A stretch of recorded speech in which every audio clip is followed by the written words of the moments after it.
everyone, and thank you for stopping by the Terry and Monika show. Welcome to our very first show. Woohoo! What do you think about that, baby? It's our very first show. I'm excited, Terry. And many more to come from this one. Well, today we want to let you know once again, this is our very first show, and we do welcome your thoughts. We welcome your comments, your show ideas. You can send them to the Terry and Monika show at gmail.com. Once again, that is the Terry and Monika show at gmail.com. That's also going to be our Facebook page name, the Terry and Monika show fan page. That is the Terry and Monika show fan page. You can hit us up also on our Facebook pages, and that's going to be Terry Parent, and that's also going to be Monika Parent. So now, once again, send us your idea, your show thoughts and ideas. We want to hear from you. We're going to touch all kind of subjects, baby, on here. We're going to get to we want to have some real discussion about things that are relevant. We're going to talk about the economics. We're going to talk about world events that's happening today. We're going to talk about things that are happening in the church. We're going to talk about the black man, the black woman. We're going to talk about all these subjects. We're going to talk about recipes. We're going to talk about how to prepare your children for things like the SATs. We're going to talk about all these kinds of things that are going on right now and that are relevant in everyone's life. Yeah. And so today we want to just kind of touch on our first subject, something that is very dear to me. And some would say that this subject has been talked about over and over again. Certainly cannot be talked about enough. And that is about the black man and the family. That is something that is very dear to me, being a black man myself and having been raised in a home with primarily the absence of a black father or a father, period. My biological father, because of the nature of his job, we'll just say it like that, he traveled a lot. And so he was unable to be in our lives like, we wanted him to be. And my stepfather, he was a provider and he did everything he could to fill in the gap, but he worked 2 or 3 jobs so that primarily he couldn't be in the home like one would want a father to be. And I don't fault him by no means for that, because he did what other men couldn't do or wouldn't want to do. He stepped in and raised 4 of us. But I just want to touch on that real quick.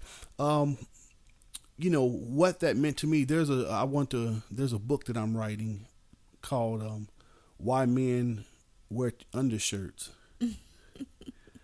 And I know that sounds, it's kind of funny when you think about it. And it's funny now that I'm older, but growing up, baby, my father, the absence of my father, if you will, I didn't understand why men wore undershirts. And I didn't understand that men wore them to, that when they sweat, it would collect the sweat and therefore would keep them dry. And so it would also keep them cooler.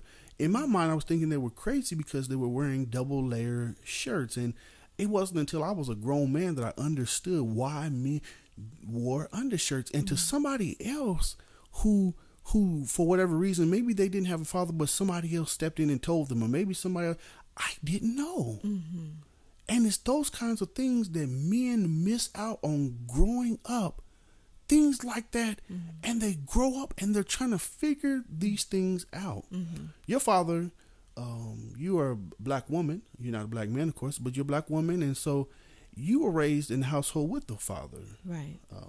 Tell us a little bit about your father.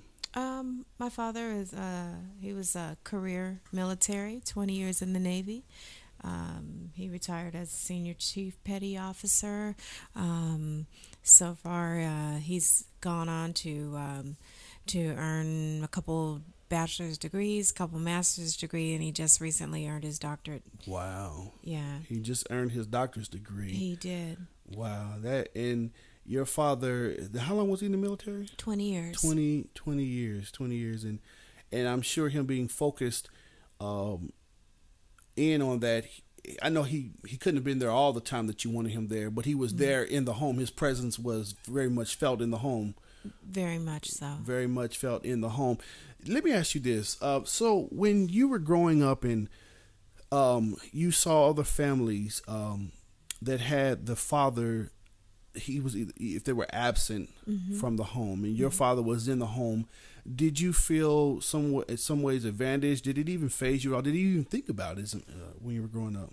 Well, really, I grew up in the 70s, so a lot of our friends, they grew up in two-parent homes, but there were a few that were raised by single moms, and I think back then I didn't really know the difference back then. You know, kids are just kids and they Yeah. just play. But I did go on to be a single mom, raising four children, primarily as a single mother. And so, in retrospect, I could look back and Value of, identify oh yeah. with them. Yeah, you know, when I look, and your father's he's a pastor now too, right? Right. And so he's been pastoring for how long now? 25 years. 25 years. Wow, that's a long time. And he an officer. He's now earned his doctorate, and he has several bachelors. And I believe he's a principal too. He's a vice principal. Yes, He's a he vice is. principal. Uh-huh. Wow, that is a lot of accomplishment. And those are the kinds of things when we talk about as black men and black boys.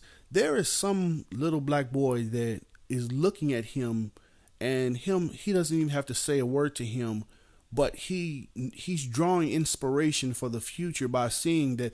And I'll tell you an example. When I was growing up, you know, people always made fun of me and my brothers because we had wide noses, and quite frankly, I hated it. And the first, you know, I didn't even know really too much about plastic surgery, things like that. And it's a shame that at that age you would even have that thought would have to come into your mind. But I remember thinking the first chance and the opportunity I get, I'm getting nose surgery, I'm getting rhinoplasty, I'm getting it done. And hey, but you know, and it wasn't until one time I was reading in our library. We had Jet magazine in the library, and I opened it up and I saw Bill Cosby.